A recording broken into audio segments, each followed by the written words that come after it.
Bom dia para vocês, bom dia para a turma do YouTube e bom dia para o pessoal do Facebook. Vamos lá, hoje nós temos uma aula sobre escatologia, não é mesmo? Temos uma aula hoje, aula 12, desvendando o fim dos tempos. E o assunto hoje é um assunto bem interessante. Nós vamos falar sobre a grande tribulação. Grande tribulação, um assunto que deixa as pessoas um pouco tensas, aquelas que têm preocupações, né? E com esse assunto, mas na verdade é um assunto tranquilo, um assunto que nós precisamos tomar conhecimento sobre ele. Nós não podemos afirmar ao certo se a igreja salva, arrebatada, se ela vai passar ou não pela grande tribulação, porque há alguma linha de estudo que acredita que o arrebatamento vai ser antes, porém há outra linha que acredita que pode ser que seja depois da grande tribulação, né? Mas o fato é que o importante é nós conhecermos os nossos dias, né? Esse nosso estudo, o fim dos tempos, é para nós nos alertarmos e ficarmos atentos aos dias que nós estamos vivendo, para nós não sermos pegos de surpresa e principalmente não sermos enganados por muitas pessoas que tentam confundir a muitos, né? E vamos começar com o nosso versículo de sempre, que é aquele nosso versículo chave, né, de Apocalipse capítulo 1, versículo 3, que diz assim: bem-aventurado aquele que lê e os que ouvem as palavras desta profecia e guardam as coisas que nela estão escritas, porque o tempo está próximo. O tempo está próximo. Então esse é o nosso versículo chave. E hoje eu vou falar sobre a grande tribulação, e antes eu quero te mostrar aqui um panorama escatológico de Apocalipse, né? Então aqui nesse gráfico, né, você que está no Facebook consegue ver mais fácil, você que está no Instagram vai ver bem pequenininho, mas eu vou tentar movimentar o mouse aqui para você enxergar melhor. Então a primeira vinda de Jesus, né, aconteceu aqui, o verbo se fez carne, né, João 1,14, Jesus veio, morreu na cruz, ele foi assunto aos céus, e aí começou guerras, rumores de guerras, pestes, fome, terremoto, falsos cristos apareceram, falsos profetas, e essa é a era da igreja. A era da igreja cheia de vários eventos, e uma era que é a era que nós estamos vivendo hoje, vivendo atualmente. Esse é os nossos dias, né? Os dias que nós estamos vivendo. Rumores de guerras o tempo todo, falamos sobre isso, tivemos uma aula falando sobre os sinais do fim dos tempos, né? Não sei quem é que estava comigo, e lá nós falamos sobre o número de guerras que tem cada vez aumentado mais, né? O último século, o século XX, foi o século que mais teve episódios de guerra, guerrilhas e vários conflitos civis, né? Então, esse é o tempo que nós estamos vivendo, né? Agora, vai vir um tempo, e nós aprendemos isso naquelas 70 semanas de Daniel, que nós descobrimos que a última semana, nós desvendamos, que é o que nós estamos fazendo aqui, né? Nós desvendamos que a última semana, que corresponde a 7 dias proféticos, ou seja, uma semana inteira, ela vai ser exatamente essa semana que nós chamamos de grande tribulação. Esse nome ele tem um equívoco nele, porque na verdade grande tribulação acontece do meio para frente. Do meio para trás não vai ser tribulação, não. Muito pelo contrário, vai ser o tempo de uma paz que o mundo nunca presenciou. O mundo nunca presenciou, umas ovelhinhas ali fazendo zoeira aqui. O mundo nunca presenciou a paz que nós vamos enfrentar. Eu não sei se nós, porque há uma dúvida se a igreja vai ser arrebatada antes, durante ou depois desse período, mas o fato é que haverá um acordo com muitos durante 3 anos e meio. Deixa eu mostrar aqui para vocês. Durante 3 anos e meio vai ser a ascensão do anticristo. Um homem, um político provavelmente, né? Alguém que é um líder nato, vai fazer aliança com o mundo inteiro, e vai estabelecer uma paz que jamais se viu. Depois desse 3 anos e meio, que é exatamente a metade do período de 7 anos, que corresponde a essa última semana de anos, né, lá de Daniel, se você quiser depois, Daniel capítulo 9, versículo 27, nós lemos isso na última semana, na penúltima semana. Na última semana nós falamos das bodas do Cordeiro. E por fim vai ter 3 anos que aí sim, é literalmente uma grande tribulação. Uma tribulação que vai ser uma perseguição como nunca houve antes. Perseguição àqueles que querem servir a Cristo, né, os cristãos. Uma perseguição para a igreja, né, que há uma chance da igreja estar presente, mas a maioria, eu estimo que 80%, 90% dos estudiosos acreditam, inclusive eu faço parte dos que creem, que a igreja não vai passar por esse período de grande tribulação, não. Mas, se porventura estiver, vai ser bem difícil para a igreja. Agora, o que eu entendo é que a igreja não vai estar, porém, um movimento evangelístico sem precedentes vai estar acontecendo nesse período, liderado pelo povo judeu. É um movimento evangelístico liberado pelo povo judeu, o povo de Israel, o povo que hoje não acredita em Jesus como nós, porém, nesse tempo eles vão se levantar. Eles vão se levantar e vão fazer esse trabalho que nós atualmente fazemos com bastante dificuldade, né? O trabalho evangelístico tem sido feito, eu tenho feito, muitos fazem. Eu estou aqui com o meu cafezinho, na xícara que a dona Ana me deu. E no meio desse sufoco que nós tivemos aqui, eu acho que eu preciso de um café. Preciso de um café. Espero que você esteja com o seu cafezinho aí também, fazendo companhia para mim. Mas o fato é que haverá um movimento muito, muito forte evangelístico, aonde o judeu vai liderar esse movimento, e muitos, a Bíblia diz que um oceano de pessoas vão ser salvas nesse período, após esse período, né, na verdade. E pessoas que vão ser salvas com bastante dificuldade por causa dessa perseguição que vai acontecer. Muito bem. Então aqui, depois desse período, entra então um reino milenar, onde Cristo reina na terra com os remidos, e essa é um dos pontos de vista que pode acontecer, e que também a maioria dos estudiosos acredita que o milênio vai ser literal. Provavelmente vai ser a nossa próxima aula, né, sobre o milênio. Próxima aula nossa sobre o milênio, nós vamos falar sobre isso. Existem linhas diferentes que acreditam que o milênio não é literal, né?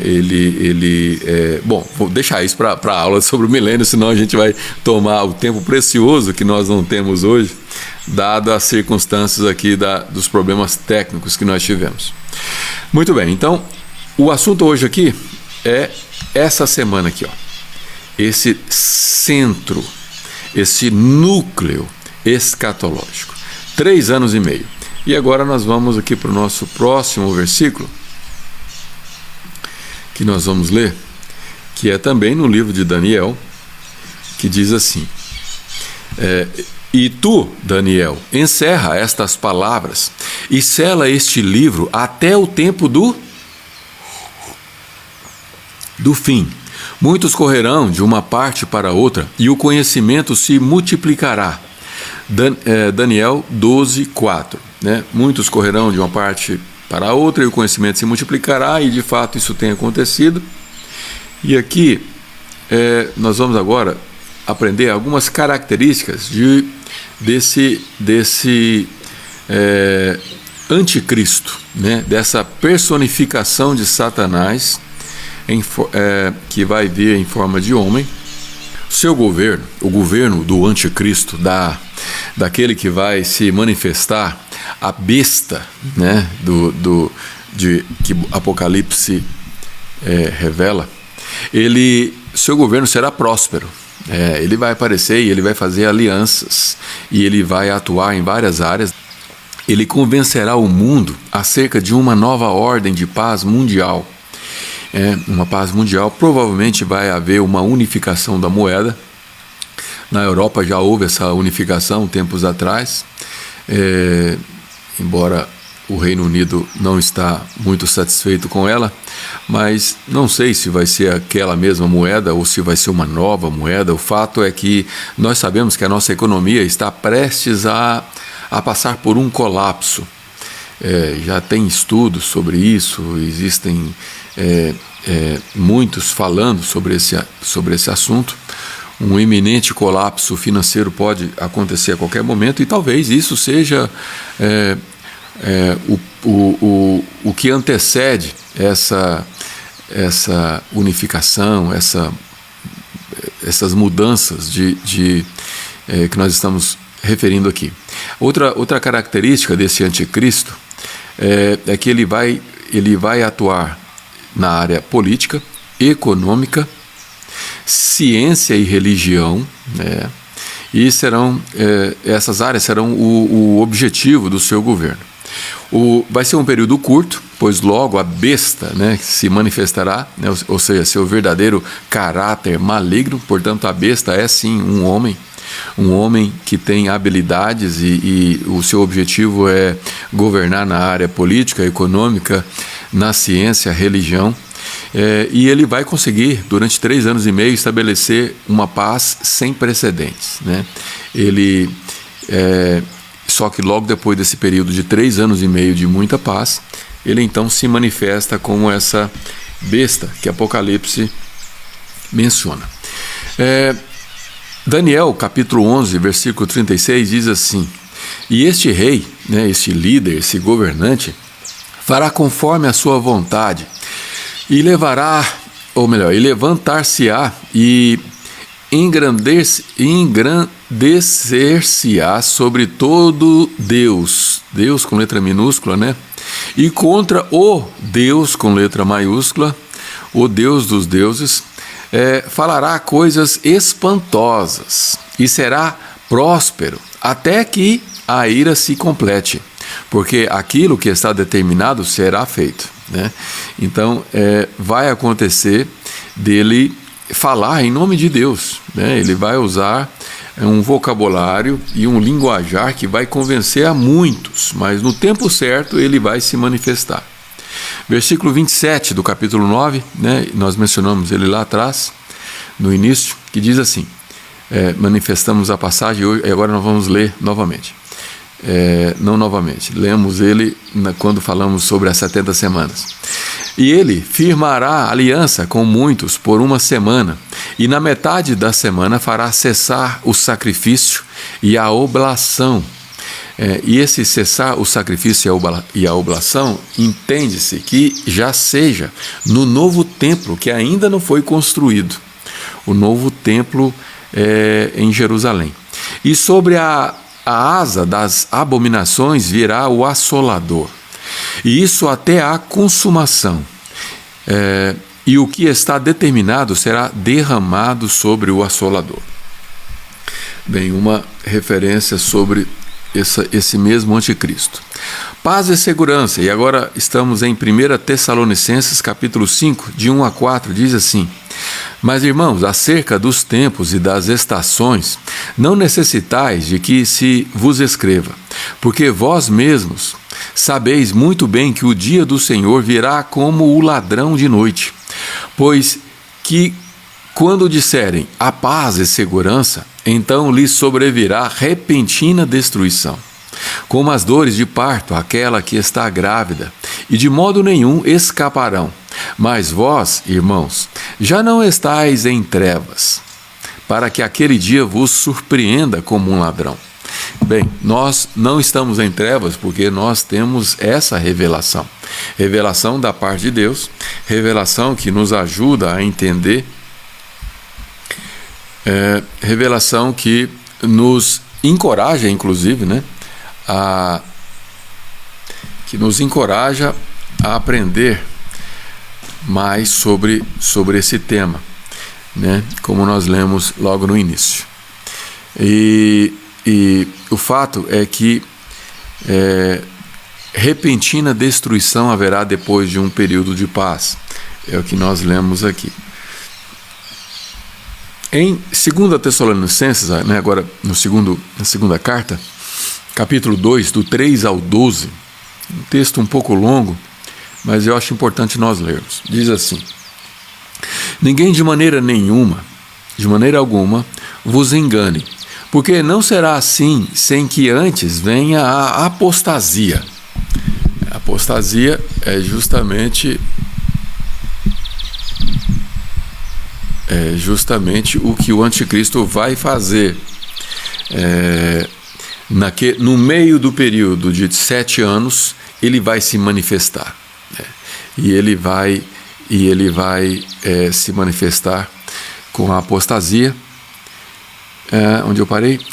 E se manifeste o homem do pecado, o filho da perdição, o qual se opõe e se levanta contra tudo o que se chama Deus, ou se adora, de sorte que se assentará como Deus no templo de Deus, querendo parecer Deus.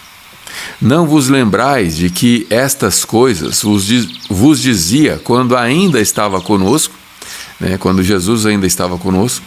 E agora vós sabeis o que o detém, para que o seu próprio tempo seja manifestado, porque já o ministério da injustiça opera.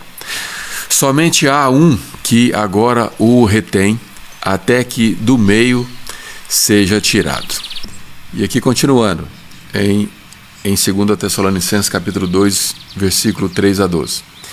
E então será revelado o iníquo, a quem o Senhor desfará pelo assopro da sua boca e aniquilará pelo esplendor da sua vinda. A segunda vinda do Senhor. Não é o arrebatamento, né? Vocês estão se lembrando. Arrebatamento não é vinda. Arrebatamento, Jesus não vem. Nós vamos encontrar com ele nos ares. A esse cuja vinda é segundo a eficácia de Satanás, com todo o poder e sinais e prodígios de mentira. Portanto, o anticristo, ele vai vir com eficácia de Satanás, que quer dizer o seguinte, com poder. Ele vai se manifestar com poder, fazendo sinais e prodígios. Porém, são sinais e prodígios de mentira, né? E vai enganar a muitos. E com todo o engano da injustiça para os que perecem, porque não receberam o amor da verdade para se salvarem. E por isso Deus lhes enviará a operação do erro, para que creiam a mentira, para que sejam julgados todos os que não creram na verdade, antes tiveram prazer na iniquidade. Bem, muitos vão ser enganados, muitos vão ser iludidos por ele, e ele vai levar muitos para serem inimigos de Deus, né? É isso que a Bíblia nos diz aqui. A marca da besta. Bem, muito se fala sobre esse tema. Falaram recentemente, falam nos dias de hoje que a marca da besta está na injeção da vacina contra o Covid, né? E existem muitos rumores a respeito disso, né? Pessoas que querem, na verdade, audiência, né? Querem público, essa que é a verdade. Só que estão enganando a muitos, e muitos deixam de tomar a vacina por causa dessa idiotice, né?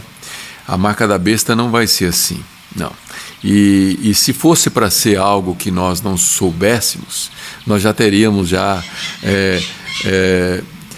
tido essa marca, porque quantas coisas nós estamos envolvidas, né, em tecnologia, em ciência, e muitas coisas que nós poderíamos muito bem já estar com ela, e não vai ser assim. Vai ser alguma coisa coerente, alguma coisa que nós estamos sabendo o que estamos fazendo. Bem, Apocalipse capítulo 13, versículo 15 a 17 diz assim: E foi-lhe concedido que desse espírito, ou melhor, que desse espírito à imagem da besta, para que também a imagem da besta falasse e fizesse que fossem mortos todos os que não adorassem a imagem da besta.